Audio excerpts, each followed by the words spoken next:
Hey guys, what's going on? Welcome back to Crypto Hell. Apa kabar semuanya? Semoga kalian baik-baik aja. Kembali lagi dengan gua Fai Muhammad. Oke, jadi hari ini tuh gua mau ngebahas sesuatu yang sebenarnya mungkin agak sedikit ngebosenin ya buat sebagian orang, karena ini adalah ya laporan kuartalan dari Russell 2000 dan juga digital assets berdasarkan kuartal 4 2025 yang keluar bulan Oktober kemarin, dan juga kuartal 1 2026 di bulan Maret untuk digital asetnya, dan untuk Russell 2000-nya itu di bulan April. Nah, ya dari sini sebenarnya kita mau melihat sih korelasi korelasi tersembunyi yang sebenarnya wajib kita ketahui gitu. Dan setelah gua baca keempat laporan tersebut, sebenarnya ada sinyal penting yang sinyal penting buat yang ngikutin cryptocurrency, yang invest di crypto gitu. Jadi ya hari ini ya kita bakal bedah si Russell 2000 kuartal 1 2026, dan kenapa crypto investor tuh harus peduli.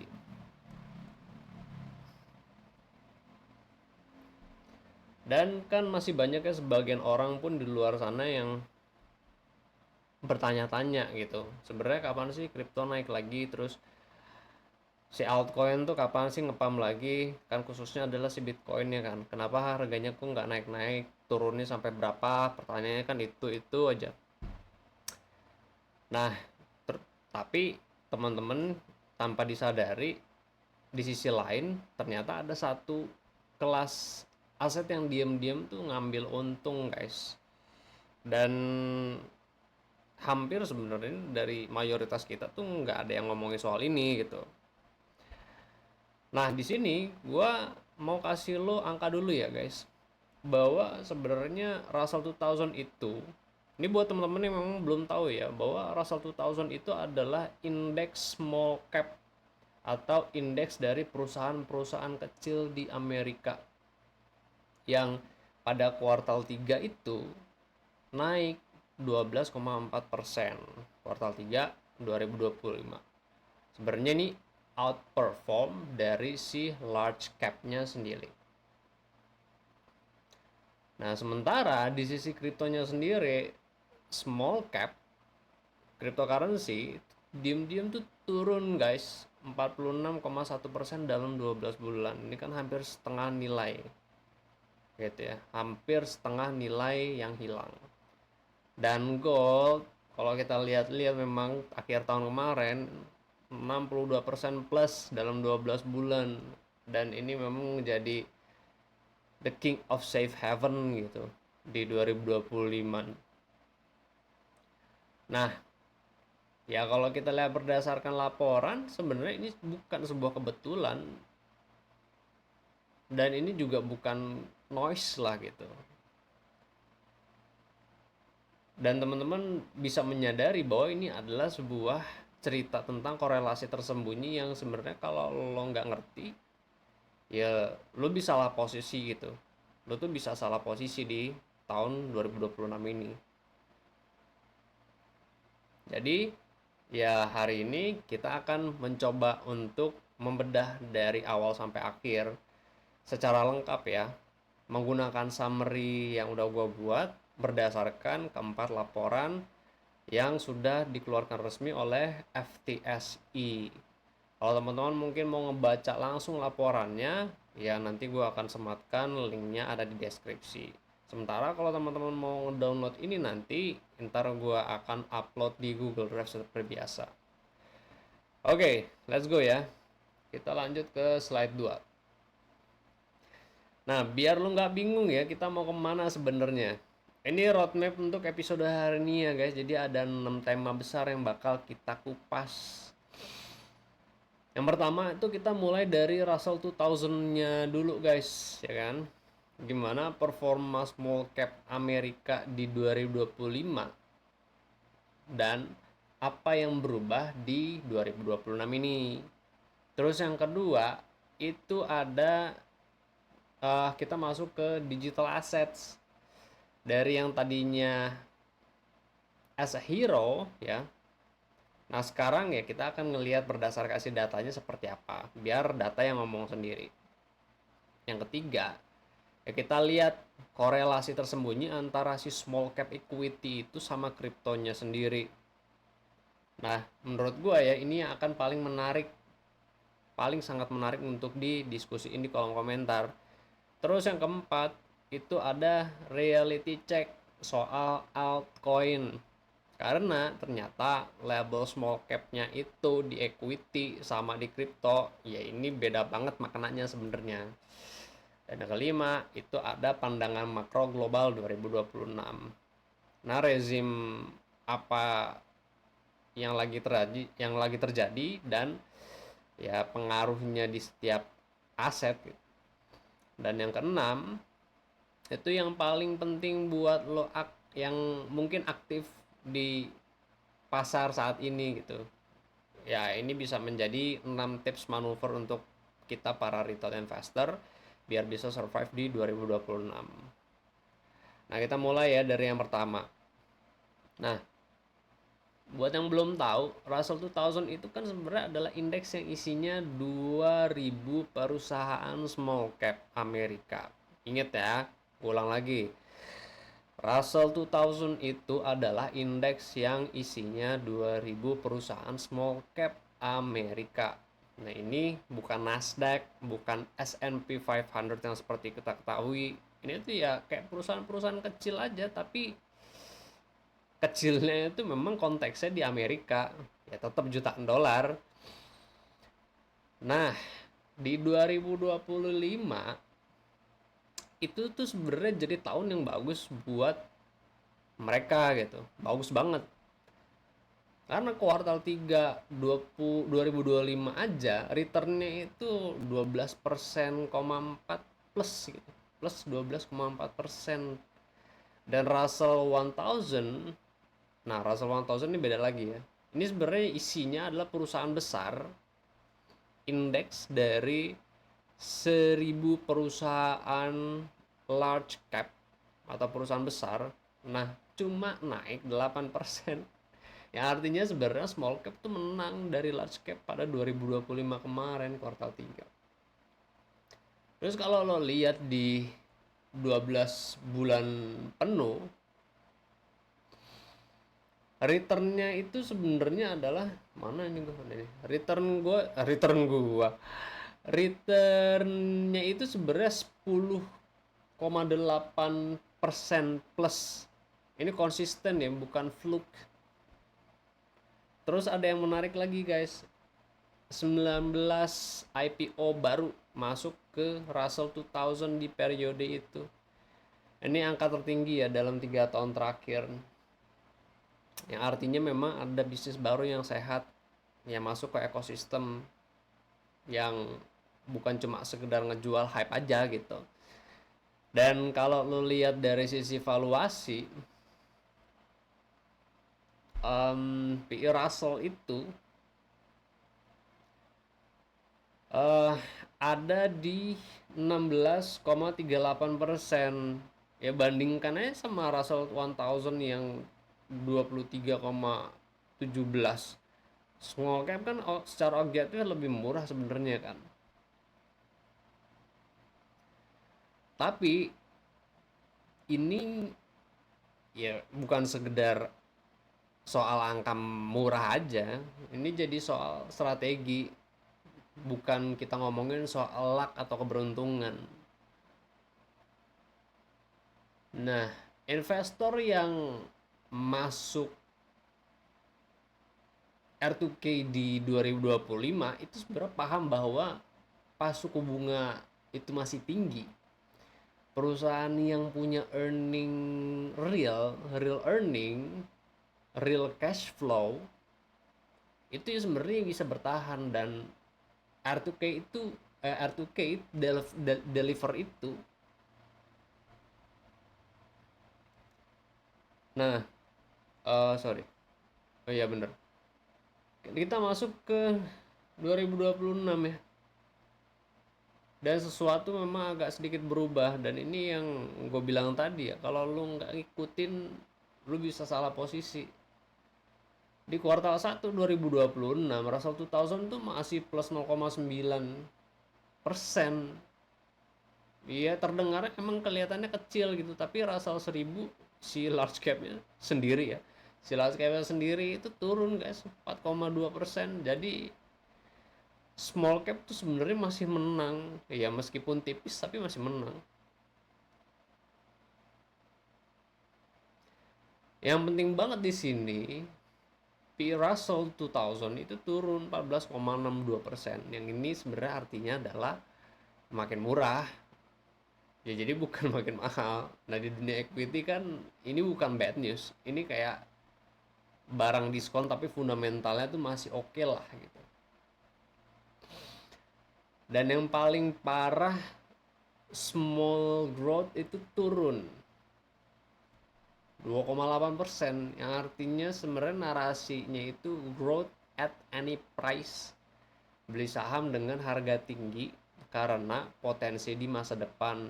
Itu sebenarnya ya sudahlah, dead end gitu, mati. Narasi itu tuh mati di 2026.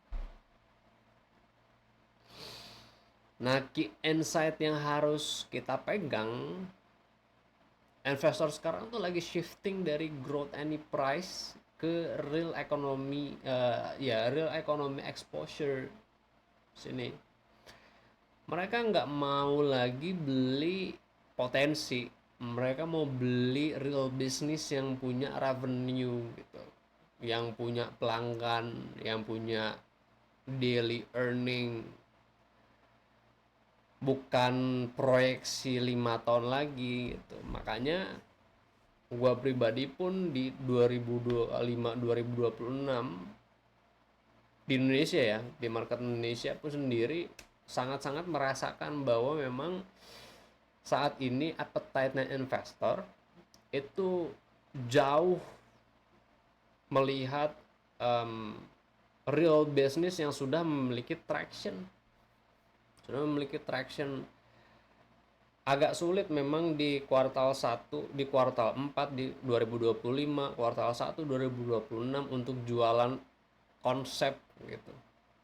Sedangkan di fase-fase bootstrap itu, di saat kita memang membuat sebuah bisnis dan kesulitan untuk investment, bukan kesulitan investment ya, dengan dana yang terbatas, ya kita harus kejar-kejaran mati-matian gitu. Maksudnya kuat-kuatan kerja aja untuk mendapatkan traction pada saat fase bootstrap itu,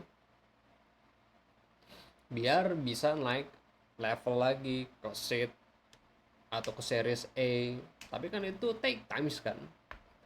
Dan karena memang appetite-nya saat ini adalah investor lebih makan real business yang memiliki tractions, ya kita para pengembang atau developer ya kita harus along the way gitu, pelan-pelan untuk memperbaiki sistem yang ada di dalam ekosistemnya kita sendiri sebelum kita mungkin bisa mendapatkan private equity atau angel investor gitu.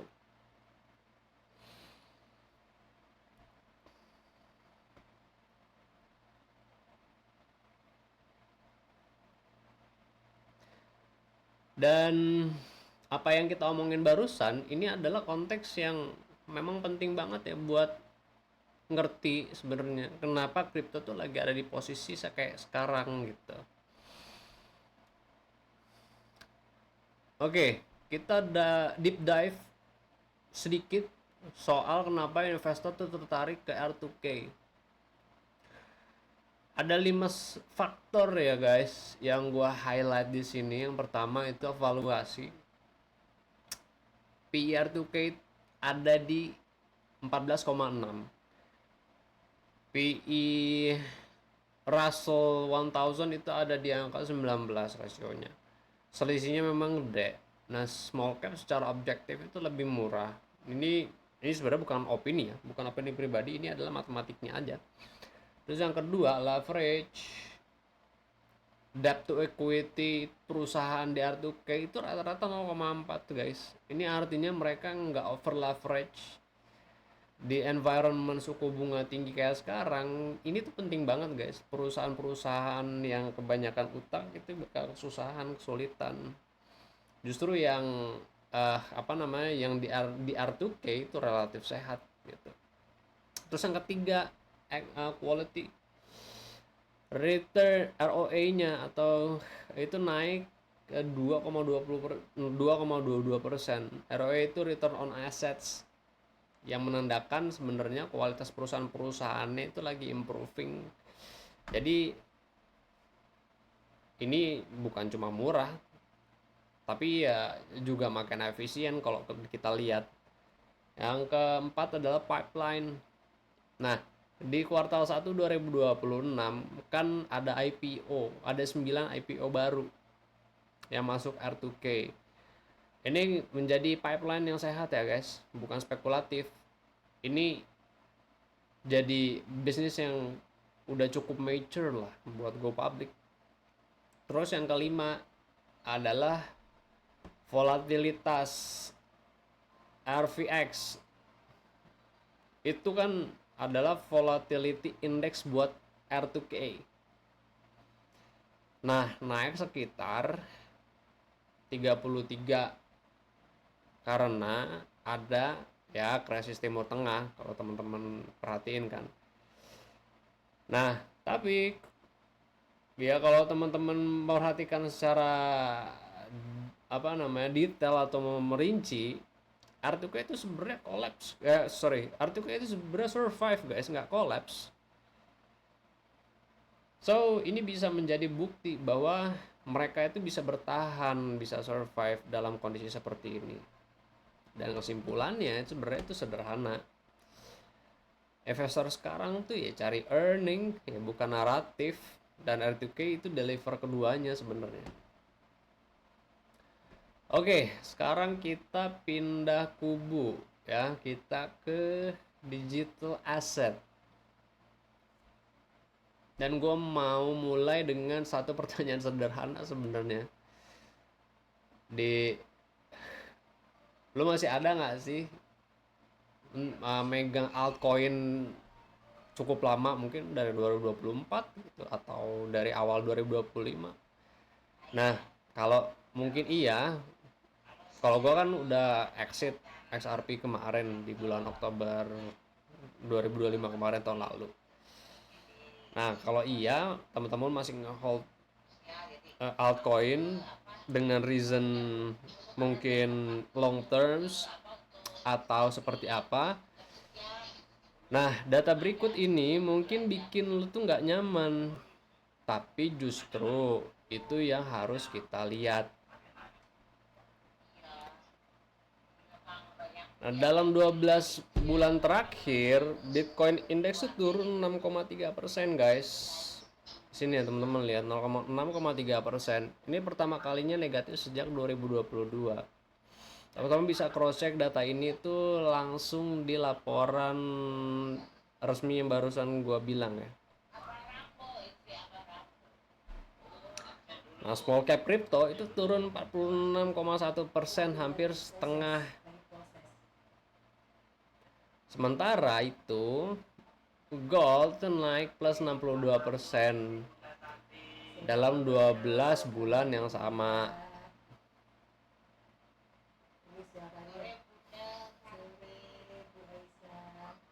Dan ini tuh bukan karena gold tiba-tiba jadi seksi ya guys. Ya ini karena mungkin safe haven. Ya orang-orang butuh sebuah kelas aset yang safe haven gitu pada kala saat ini. Pas memang dunia itu nggak pasti. Orang lari ke aset yang ada fundamentalnya, yang nggak bisa dirakul gitu, yang nggak bergantung sama tweet satu orang. Karena kan narasi di bawah 2024 seperti itu kan. Nah, di kuartal 2, kuartal 3 sempat ada narasi AI dan beberapa currency crypto itu yang leading the market. Nah, tapi di kuartal 4 ternyata crash. Blue chip altcoin pun ya kena gitu.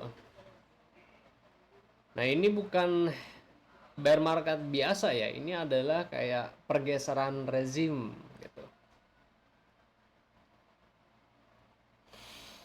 Nah, kalau kita udah berat, kuartal 1 2026 tuh sebenarnya malah makin berat, guys. Nah, gue kasih angkanya ya satu-satu. Nah, Bitcoin itu turun 22,5% di kuartal 1 2026. Large cap crypto turun 22,5%, sama aja. Small cap itu 29,1% turun. Nah, kripto apa namanya, top 10 kripto di luar dari Bitcoin atau ya altcoin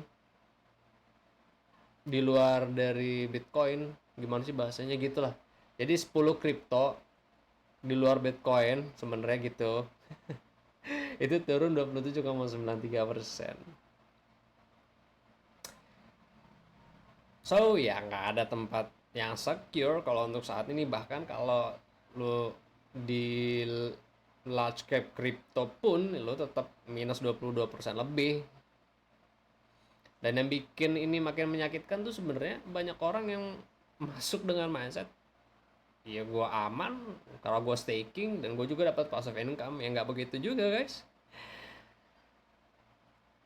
Karena ya perlu teman-teman ketahui ya, atau pahamin, harus di ngertiin banget. Staking cushion itu maksimal cuma 3%, guys. Sementara drawdownnya 25-32%. Ya itu kan artinya lu masih negatif 22% sampai 29%. Ya meskipun lu staking gitu.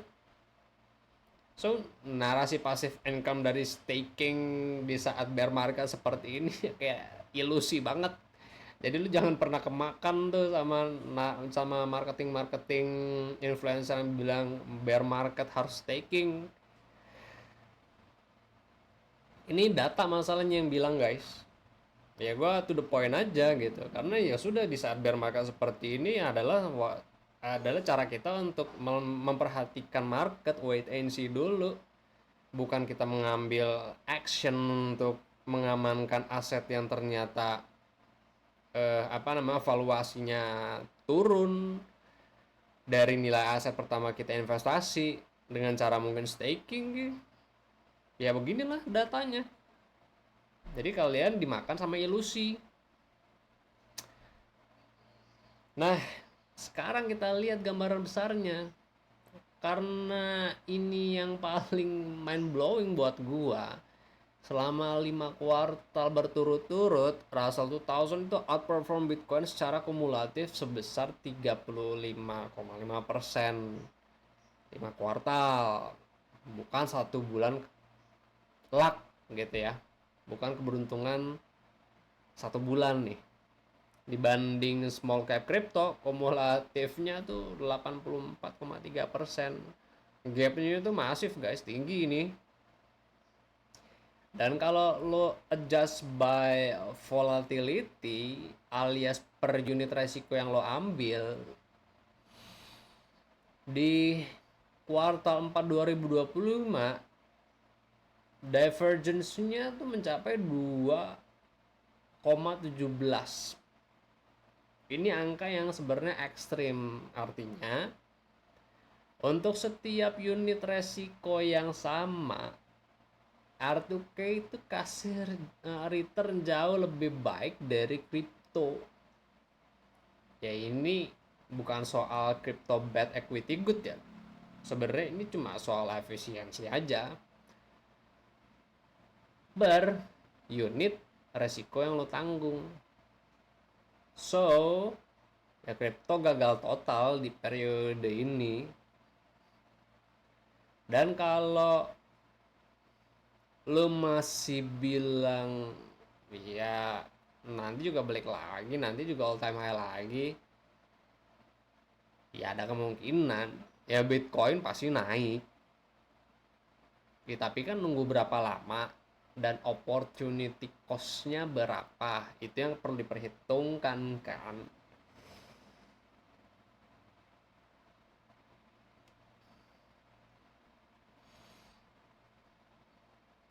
Nah, ini yang paling seru sih sebenarnya buat dibahas. Gua mau ngajak lu tuh flashback sebentar sih. Lihat gimana sebenarnya korelasi R2K dan kripto itu berubah dari tahun ke tahun, guys. 2020 2021 korelasinya tuh rasionya plus 0,8, artinya tuh keduanya bergerak searah, masih jadi saudara kembar gitu, hampir sama persis lah arahnya ya. Kenapa? Karena waktu itu ya Fed lagi cetak uang kayak nggak ada habisnya, ya money print aja terus, jadi semuanya naik, semuanya happy. Nah, korelasi turun itu ke 0,3 rasionya, yang tadinya kan 0,8. Ya karena kan memang kalau kita ngelihat, teman-teman harus perhatiin juga di apa namanya market analisisnya, bahwa memang keduanya tahun 2020 juga crash. Tapi kripto itu jatuhnya jauh lebih dalam, guys. Apalagi Fed mulai naikin suku bunga, dan kripto ya jadi kena dampak paling pertama gitu, karena liquidity-nya kan tipis. Dan 2023 itu balik lagi bagus, recover, rasionya 0,7. Kalau kita perhatiin pun, teman-teman bisa perhatiin nanti ya di indeksnya, keduanya tuh rebound bareng, cukup sinkron. Nah, justru 2024 turun lagi 0,4 karena large cap teknologi itu udah mulai jalan sendiri, so divergensinya tuh mulai kelihatan di sini. Nah, karena 2025 saat ini, 2026 itu belum selesai, per kuartal 1 2026 itu minus 0,5. Ya negatif, yang artinya memang sekarang keduanya tuh bergerak berlawanan arah. R2K-nya naik, kriptonya turun. Jadi apa namanya, rezim shift ini bukan lagi sebuah teori gitu. Dan karena ini kan dikonfirmasi sama data. Dan kalau lu ngerti konteksnya, inflasi yang kembali naik, suku bunga yang mungkin naik lagi, terus geopolitik yang nggak stabil, ya ini sebenarnya masuk akal banget lah. Di situasi, di environment kayak gini, aset yang punya fundamental tuh memang pasti menang gitu. Dan yang cuma jual narasi aja, ya pasti atau berpotensi kalah pada round saat ini. Tapi perlu diingat ya, walaupun minus pun ini baru kuartal 1 ya guys. So ya kita lihat nanti di kuartal 4 2026. Teman-teman tinggal nanti um, ingetin gue lagi untuk yuk kita bahas soal ini. Nah, nextnya ini slide yang paling gue suka karena straightforward banget guys.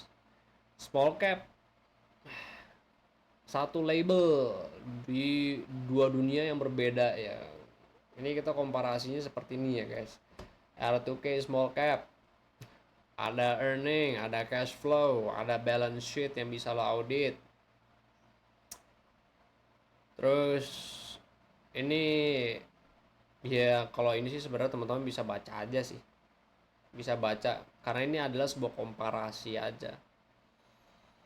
Sebuah komparasi aja.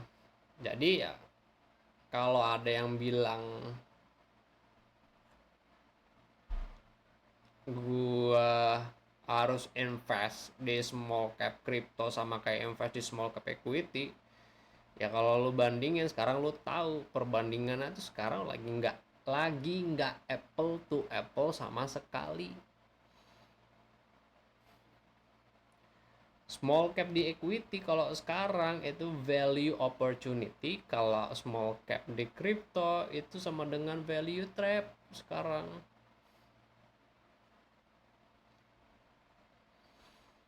um, Kalau di sini sih gue nggak mau terlalu panjang ya di slide ini ya, karena datanya sendiri udah ngomong. Dan ini udah kita bahas, tapi ya gue cuma buat make it clear aja biar jelas ya. Karena kan maksimum staking cushion itu yang bisa lo dapat cuma 3% kan. Drawdown yang terjadi itu sampai 45%-an. Ya jadi ya net resultnya sekarang itu masih negatif, masih rugi. Dan perlu teman-teman ketahui ya, dan di highlight, ini tuh bukan argumen anti kripto ya guys, karena gue kan orang kripto. Ini bukan gue juga nyuruh lo jual semua aset kripto lo dan kabur dari market, atau positioning ke apa namanya, equity small cap. Ini cuma ya gue ngebantuin untuk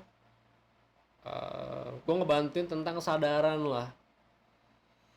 Kalau lu masuk dengan ekspektasi ya gue aman dengan gue staking, ya lo harus tahu bahwa di bear market yang serius kayak gini, staking tuh nggak cukup buat cuma jadi tameng aja.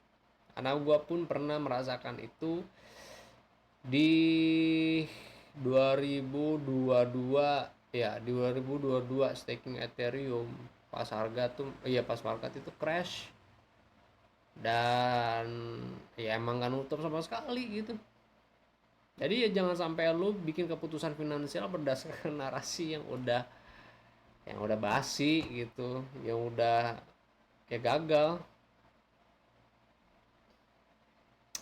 Oke, kita zoom out sekarang ya guys. Kita lihat dari gambaran makronya. Karena semua yang terjadi di market itu kan nggak terjadi di ruang hampa aja. Ada konteks besar nih yang ngegelakin semuanya. Pertama, supply shock. Nah, krisis Timur Tengah itu kan lagi escalate atau eskalasi. Nah, itu artinya kan tekanan inflasi itu kan masih masif. Jadi kayak harga energi, logistik, komoditas semua ikut naik. Terus yang kedua adalah Fed policy atau kebijakan the Fed. Rate cut yang tadinya di expect pause di hold gitu. Ya bahkan ada kemungkinan ya suku bunga tuh naik lagi, dan ini bisa jadi game changer. Terus yang ketiga, rezim market shift. Kita keluar tuh dari era disinflasi, di mana inflasi turun dan suku bunga juga pun turun, dan kita tuh masuk ke era inflasi tinggi dan volatilitas juga lebih tinggi. Nah, ini punya implikasi besar guys. Jadi value itu mengalahkan growth. Saham yang punya real earning itu yang mengalahkan saham yang jual potensi gitu, end of future, cuma jual awan lah kalau bahasa slangnya. Terus kita melihat juga energi dan materials itu mengalahkan teknologi. Sekarang small cap tuh mengalahkan large cap, dan gold mengalahkan bitcoin yang hierarkinya safe haven itu kembali ke urutan yang lama, ke urutan lamanya maksudnya. Dan kripto ya the rating itu akan terus berlanjut sampai ada sinyal pivot dari the Fed, atau sampai ada regulatory clarity yang mungkin juga jelas atau serius. Karena kan kalau kita ngelihat sekarang memang regulasinya pun ya lagi dirapihkan di beberapa negara Amerika, ya khususnya juga Indonesia juga sama kalau lu perhatiin. Dan ini semua ya guys, ini bukan prediksi ya, karena ini yang lagi terjadi sekarang. Oke, sekarang kita breakdown per aset. Tiga aset, tiga outlook berbeda. Equity khususnya R2K. Nah, R2K value play itu tactical ya guys, bukan buy and hold, bukan masuk terus tinggal bobo. Karena narasi di Indonesia seperti itu, you buy, you hold, you sleep. Nah, rotasi sektor tuh cepet banget ya guys. Sekarang tuh energi leading ya. Sektor energi tuh memimpin. Tapi ya teman-teman harus tahu, karena bisa flip kapan aja. Terus large cap growth alias ini ya tech besar lah. Perusahaan teknologi besar. Mereka di ratingnya tuh bisa lebih dalam lagi sebenarnya. Dan yang paling penting ya udah jangan FOMO. Ya follow earningnya bukan naratif. Terus kalau untuk kriptonya, seperti yang sering kita bilang ya, bahwa bear market itu masih berlanjut. Kalau ada yang bilang mungkin you need to buy the dip, ya benar, karena gue bilang you need to buy the dip, cuman kan kapan dan berapanya itu yang kita perlu pahamin. Nah, permasalahannya adalah buy the dip sekarang. Nah, itu teman-teman harus berhati-hati, karena itu bisa value trap yang lebih dalam. Karena posisinya adalah, guys, kita perlu tahu bahwa capital itu terbatas. Lu, gua, mau Wells pun, you have a limited capital. So kalian nggak bisa DCA yang bilang you need to DCA per bulan, harga turun beli, fakta. Karena kita harus tetap memperhitungkan pasar itu seperti apa. Masih banyak opportunity selain kita menghabiskan uang untuk per bulan, yang menghabiskan uang per bulan untuk DCA. Opportunity-nya banyak guys untuk kita diversifikasi aset. Next, regulatory uncertainty. Ini masih jadi extensional risk buat altcoin. Nah, Bitcoin sendiri itu lebih resilience dibandingkan altcoin ya, tapi tetap ya, dia sekarang minus 22,5% di kuartal 1 2026. Dan teman-teman harus sabar nih, sabar tunggu sinyal pivot dari the Fed sebelum masuk agresif. So DCA itu tetap harus mikir, enggak kayak nabung gue masukin aja per bulan. No, you need to see the market reaction sebelum Anda mau masuk secara agresif. Gold ya, ini safe haven tahun ini. Tahun kemarin pun sama, 62% plus, mengalahkan semua aset. Aneh sebenarnya. Nah, krisis Timur Tengah ini jadi structural tailwind yang bikin demand tuh sebenarnya jadi terus naik.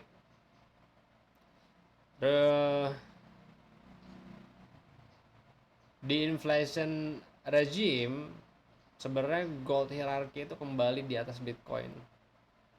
Jadi dia narasi atau trennya tuh lagi naik banget. Lagi banyak dicari.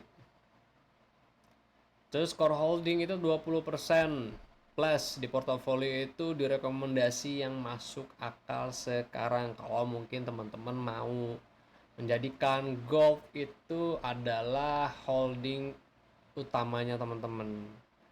Tapi ya nggak perlu banyak-banyak, at least ya 20% dari portofolionya.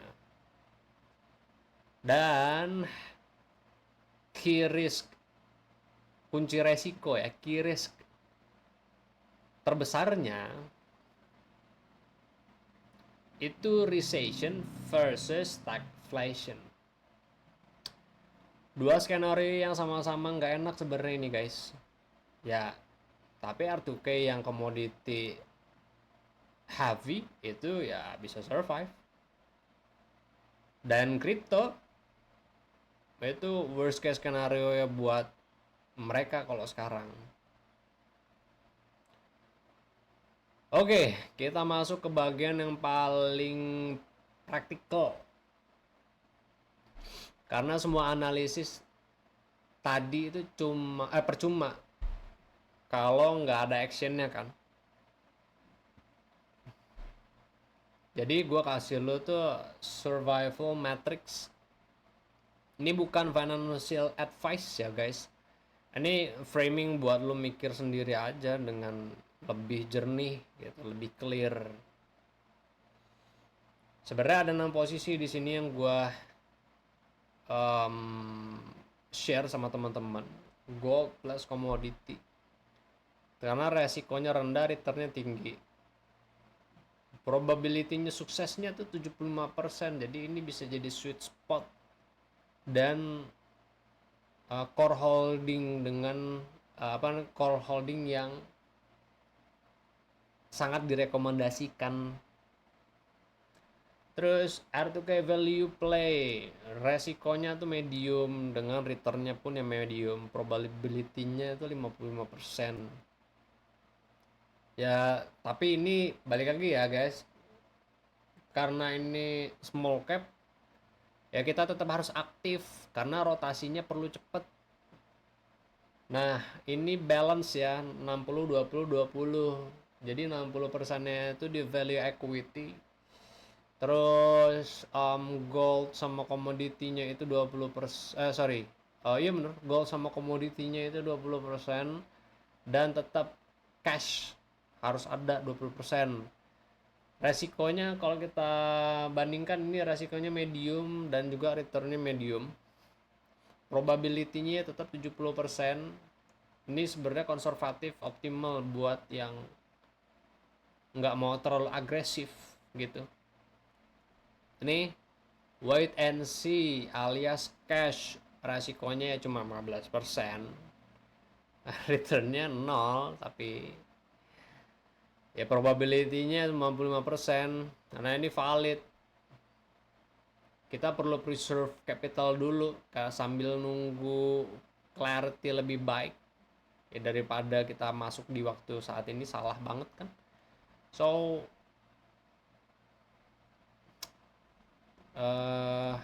ini ya dua yang perlu kita hindari. Gue merahin FOMO crypto by dip, jangan lu ikutin tuh influencer tai kucing, karena resikonya tuh terlalu tinggi guys. Terus returnnya tuh pasti negatif. Mana tadi ya, mana tadi kok hilang. Oh ini dia. F5 ya. Oke. Gimana tadi kok hilang? Oke. Itu ya.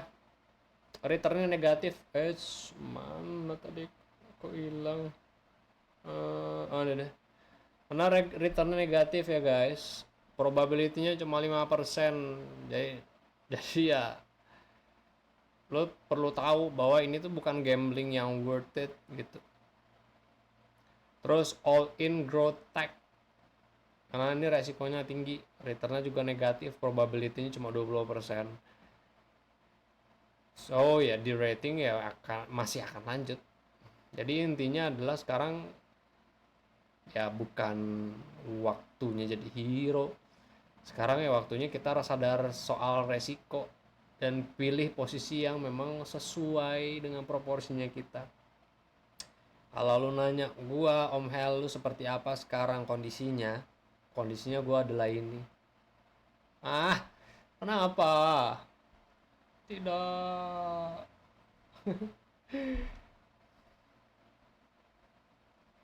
Kondisinya gua wait and see. Oh no, oh no no no no no. Mana dia tadi? Oh my god. Oh ini deh. Masih wait and see dulu. Karena ada beberapa kemungkinan, ada beberapa potensi yang kita mengharuskan untuk pegang cash. Nanti kita bahas ya. Apa penyebabnya kita akan bahas, tapi gue sudah sedikit spill di Instagram, di TikTok juga kalau nggak salah. So, final practical section ya. Ini 6 hal yang harus lu pegang sebelum eksekusi apapun di 2026. Tips pertama itu jangan FOMO ke naratif. Karena kripto turun 20-30% itu bukan otomatis berarti diskon ya guys. Bisa jadi ya itu value trap yang lebih dalam.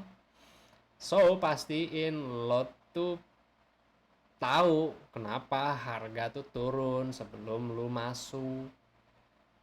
Terus kedua, small cap itu sama dengan tactical play, bukan buy and hold ya guys. Ini bukan saham yang lu taruh terus lu lupain. You buy, you forget it, you sleep. Karena ya rotasi sektor ini tuh cepet guys. Saat ini energi tuh lagi leading the way, lagi memimpin sekarang. Tapi ya balik lagi ya seperti yang gue bilang, itu bisa flip kapan aja, jadi lu harus tetap aktif. Nah seperti yang gue bilang di slide sebelumnya, lu harus diversifikasi aset, diversifikasi antar rezim. Formulanya yang seperti gue bilang barusan sederhana banget, 60% value equity mau di small atau di mid cap, 20% di gold di komoditas, 20%-nya cash reserve. Nah, cash itu bisa jadi senjata sebenarnya untuk opportunity yang belum datang. Kan kita harus aware nih terhadap market. Ya, harus pintar juga ngebaca opportunity. Makanya cash itu bisa menjadi senjata. Terus staking crypto. Ini gue udah breakdown sih sebenarnya datanya kan. Kuartal 1 2026 kan semua chain tuh negatif. Jadi quote on quote passive income dari staking itu ilusi besar di market crypto. Jadi lu nggak usah kemakan. Jangan jadiin ini justifikasi buat hold yang harusnya lu exit. Tapi kalau lu memang belum exit dengan drawdown yang sudah negatif seperti ini di altcoin, ya saran gue mending lu cari capital lagi, cari modal lagi. Lu mau cut loss, value lu udah turun banget kan.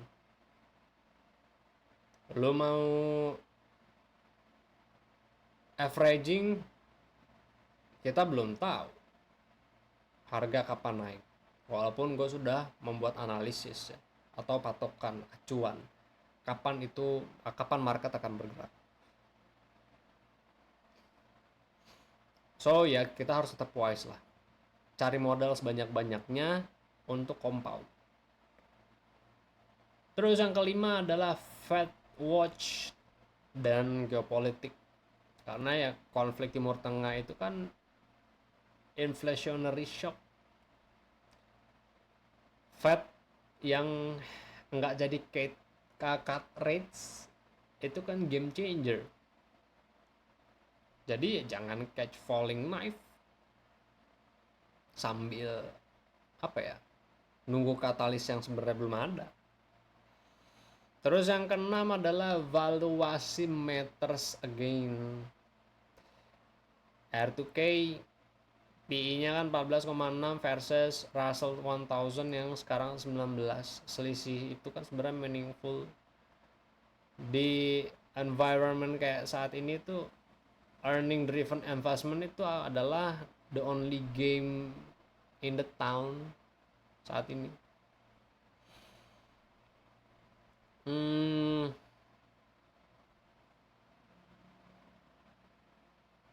Kalau lo cuma punya 10 detik buat lihat satu slide dari semua yang gue bahas hari ini, ya, barangkali ini adalah visualisasi dari setiap slide yang ada di belakangnya atau di atasnya. Satu gambar karena ini mencerminkan semua data. Gold dan R2K fundamentalnya tuh ya sudah sedang menang. Dan saat ini kripto naratifnya tuh lagi gagal banget. Ya sesimpel itu sih sebenarnya. Tapi implikasinya dalam banget kan buat cara kita positioning aset di 2026. Dan ya, ini adalah satu kalimat yang gue mau lo bawa pulang hari ini ya, atau lo pahamin hari ini. 2026 itu sama dengan proof of earning, not proof of concept. Small cap equity lagi menang guys, karena ada bisnis nyata di baliknya. Saat ini tuh kripto lagi jeblok, lagi kalah. Kita harus admit itu. Karena ya masih cari narasi yang bisa dijual gitu. So gue nggak bilang bahwa kripto itu mati selamanya. Gue nggak bilang juga R2K akan terus naik tanpa henti. Tapi di rezim yang lagi terjadi sekarang, dengan inflasi yang lagi kembali naik, terus suku bunga yang stagnan atau naik lagi kita belum tahu, dan juga geopolitik yang saat ini sedang volatile, ya pasar sedang memilih aset yang punya fundamental kuat, real fundamental. Dan tugas kita sebagai investor itu adalah harus mengikuti data yang ada, bukan ikutan hype. Dan kalau lo nemu value dari episode ini, ya teman-teman boleh bantuin lah untuk share ke siapapun, ke teman-temannya yang mungkin lo pikir butuh buat ngeliat ini, butuh ngeliat data ini. Dan ya, kita tutup ya, karena ini udah terakhir ya. Nah ya, kita tutup presentasi hari ini. Gue nggak bisa bikin video-video kayak Ferry Irwandi yang visualnya bagus. Karena ya sudah, gue kayak presentation guy gitu, mempresentasikan sebuah hal. Dan ya mudah-mudahan laporan ini bisa membantu teman-teman untuk mengambil sebuah keputusan baik, sebuah keputusan nyata, real action. So yeah, I'll see you guys on next video. Gue Fai Muhammad. Oh ya, sorry buat teman-teman yang mau